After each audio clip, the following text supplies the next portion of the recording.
आज वर्ग 10 के लिए एपी के बारे में कुछ हम समझा रहे हैं। वैसे तो एपी की पढ़ाई हो गई है, फिर भी हम लोग रिवाइज कर रहे हैं एपी को। आप लोग भूल गए होंगे, क्लास 10 के लिए एपी का बात हो रही है। देखिए, रिवाइज के रूप में इसे देख लीजिए। एपी जो आपके बुक में समांतर श्रेणी करके लिखा हुआ है, इसका फुल फॉर्म होता है अरिथमेटिक प्रोग्रेशन। इसी को हिंदी में समांतर श्रेणी कहते हैं। अब सबसे पहला होता है कि एपी में एक टर्म आता है प्रथम पद। प्रथम पद, इसको फर्स्ट टर्म कहते हैं, फर्स्ट टर्म। और हमेशा जो इसको डिनोट किया जाता है, denoted by A, first term को ए से डिनोट करते हैं। और एक टर्म आता है सार्व अंतर। सार्व अंतर जो होता है, इसको हम लोग कॉमन डिफरेंस कहते हैं। इसको डिनोट करते हैं हम लोग डी से। ये एपी का जो मतलब है, इसमें दो पदों के बीच में अंतर हमेशा समान होता है। अर्थात जैसे देख लीजिए आप, अगर एक पद 2 है तो दूसरा होगा 4। अगर 2 जोड़ दे रहे हैं हम यहाँ पर, फिर इसमें भी 2 जोड़ दीजिए तो 4 और 2 6, इसमें भी 2 जोड़े तो यहाँ पर हो गया 8, इसमें भी 2 जोड़े तो यहाँ पर हो गया 10। और इस तरह से ये आगे बढ़ते रहते हैं। अब मान लीजिए कोई एक है 5, 10, 15, 20, 25 और इस तरह से आगे जा रहा है। तो इन दोनों में ही देखिए आप, पर इसका प्रथम पद 2 है और इसका प्रथम पद 5 है। अगर इस एपी का प्रथम पद पूछा जाएगा, जिसको ए से डिनोट करते हैं, तो ए के मान यहाँ पर आ जाएगा आपको 2। और जब इस एपी का प्रथम पद पूछा जाएगा तो यहाँ पर प्रथम पद 5 है, इसलिए यहाँ का ए क्या हो जाएगा 5। अब आ जाता है कि सार्व अंतर क्या है। जो सार्व अंतर है वो है कि हमेशा सेकेंड टर्म में से फर्स्ट टर्म को घटाना है। हमेशा दूसरा पद से पहला पद घटाइए, ये उतना ही होगा जितना तीसरा पद में से दूसरा पद को घटाइएगा। Third term minus second term. कहने का अर्थ हुआ कि हमेशा सब में अंतर समान होगा। इसमें भी देखिए, 10 में से 5 घटाए तो भी 5, 15 में से 10 घटाइए तो भी 5, 20 में से 15 घटाइए तो भी 5, 25 में से 20 घटाइए तो भी 5। अर्थात किसी भी अगले टर्म से उसके जस्ट पीछे वाला टर्म घटाएंगे तो सेम का डिफरेंस होगा। इससे इसमें 5 का डिफरेंस, इससे भी इसमें 5 का डिफरेंस, इससे इसमें 5 का डिफरेंस, इससे भी इसमें 5 का डिफरेंस, और आगे भी 5 के डिफरेंस पर चलता जाएगा। अर्थात यदि ये स्टैंडर्ड फॉर्म एपी का हम देखें, स्टैंडर्ड फॉर्म ऑफ एपी, तो पहला होता है ए, और तब जो अगला पद आएगा वो ए में डी को जोड़ के आएगा, तो ए प्लस डी। उससे अगला जो होगा ए प्लस डी तो था ही ये, इसमें फिर डी जुड़ेगा। फिर अगला पद ये ए प्लस डी, ये तो ये पद है, एक ठो और डी जुड़ेगा, और इसी तरह से ये चलता रहेगा। अर्थात यहाँ पर ये पद हो गया ए प्लस डी, ए प्लस 2D, ए प्लस 3D, और इस तरह से ये चलता रहेगा। यही एपी का स्टैंडर्ड फॉर्म हुआ। अगर आपको कहा जाए कि एक पद हमारे पास एक एपी बनाना है जिसमें प्रथम पद 3 दिया हुआ है तथा कॉमन डिफरेंस 2 दिया हुआ है, आपको कहेगा इस एपी का 5 पद लिखिए, 5 पद। तो 5 पद जो लिखिएगा, तो प्रथम पद में जो आएगा ए, वो ए तो आपको लिखना ही पड़ेगा, तो 3। फिर अगला पद जब आप लिखेंगे तो 3 आप प्लस 2, तो इसमें अगला पद होगा 3 प्लस ये डी जोड़ना पड़ेगा 2, 3 2 5। अब इसमें जो है ए प्लस 2D, मतलब हो जाएगा 3 प्लस 2 गुने 2, 2D, तो 2 तो हुआ फार्मूला का, डी का मान भी 2 दिया हुआ है, अगला पद होगा a प्लस 3d, अगला पद होगा a प्लस 4d।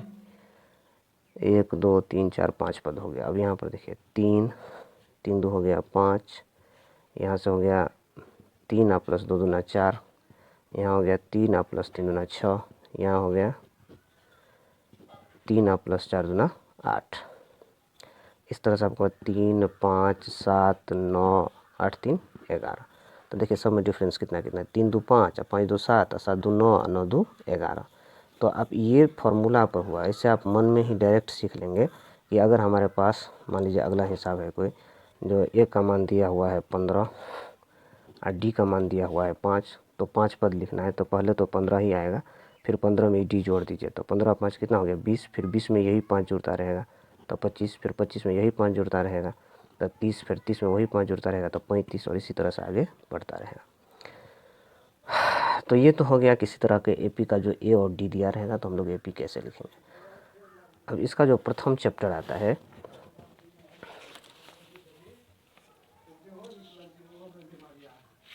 अब इसमें जो है तो मुख्य रूप से आता है आपको जैसे nth टर्म निकालना रहता है तो एक तो फॉर्मूला यहाँ पर आ जाता है।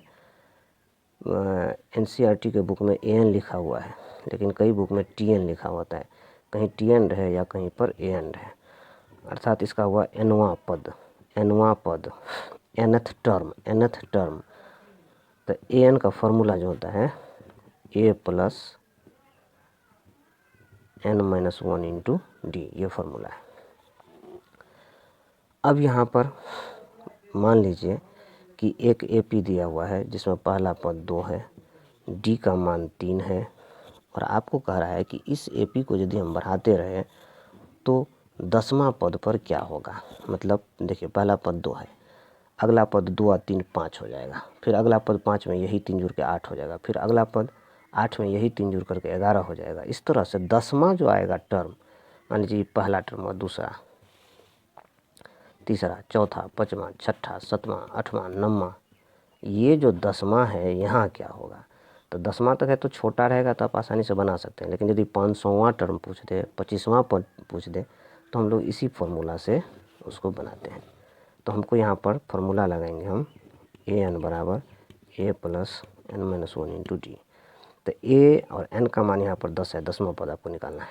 a प्लस a के बदला में यहाँ देखिए 2 दिया हुआ है, 2 प्लस n-1, n क्या है आप यहाँ पर n मतलब हुआ कि क्या माँ पद निकालना है तो n का मान यहाँ पर 10 दिया हुआ है, 10-1 इंटू डी का मान यहाँ पर दिया हुआ है 3, 2 प्लस 10 में से गया 9 गुने 3, 2 प्लस 9 दिया 27, 27 से 2 कितना हो गया 29। तो इस तरह से हम लोग जो इसका 10वां पद निकाले वो हुआ 29। लेकिन आप यहाँ भी निकाल के देख लीजिए 2 और 2 में ये 3 जोड़िए तो 5, 5 में 3 8, 8 में 3 11, 11 में 3 14, 14 में 3 17, 17 में 3 20, 20 में 3 23, 23 में 3 26, 26 में 3 29। तो इसी तरह से एक ये फार्मूला जो आपको पहला चैप्टर में काम कर जाएगा। इसके बाद आ जाता है इसमें जो मुख्य रूप से आता है वो एक फार्मूला है एपी भी। इससे पहले समझ लीजिए एपी भी 2 तरह का होता है, एक होता है फाइनाइट एपी और एक होता है इनफाइनाइट एपी। तो वैसा एपी जो एक निश्चित पदों के बाद रुक जाता हो फाइनाइट एपी कहलाता है। फाइनाइट एपी परिमित समांतर श्रेणी जैसे 2 4 6 8 10, अगर यहाँ के बाद डॉट डॉट नहीं दिया हुआ है तो ये फाइनाइट एपी हो गया। और इनफाइनाइट एपी जो होगा इसमें क्या होगा तो टर्म रुकता नहीं है, जैसे 2 4 6 8 10 और इसके बाद ऐसे ऐसे डॉट कर दे। इसका मतलब है 10 के बाद 12, 12 के बाद 14, 14 के बाद 16, 18, 20, 22 इसी तरह से आगे बढ़ता रहेगा। अपरिमित ये हुआ, ये परिमित हुआ। परिमित मतलब सीमित, एक जगह रुक गया। ये अपरिमित है, असीमित, ये रुकता नहीं है। अब इसमें एक ठो और देख लीजिए पहले आप, जैसे आ जाता है आपको सम ऑफ एन टर्म्स निकालना। एस एन बराबर सम ऑफ एन टर्म्स, मतलब कुछ एपी दिया रहेगा उसको जोड़ करके बताना रहता है कि इन सभी को जोड़ेंगे तो कितना होगा। एस एन बराबर होता है n/2 into 2a plus n-1 into D. ये फार्मूला जोड़ वाला में काम आएगा। जैसे कहेगा कि एक एपी है जिसमें ए का मान 2 है, डी का मान 3 है और n का मान 15 है। तो मतलब ऐसा वाला AP का जो 15 पद होगा उस 15 पद को जोड़ेंगे तो कितना होगा। जैसे आप यहाँ पर आ जाइए, जैसे ये AP देखिए, ये AP देखिए, इसमें कितने पद हैं, 5 पद हैं, 1 2 3 4 5 कहता है इन सभी को जोड़ेंगे तो कितना होगा।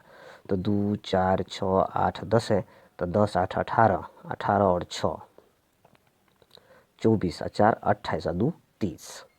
पहले आप इसी AP को देख लीजिए, इसको हटा देते हैं। यहाँ कितना जोड़ लेते हैं हम लोग, 4 2 6 6 12 8 20 10 30, ठीक है।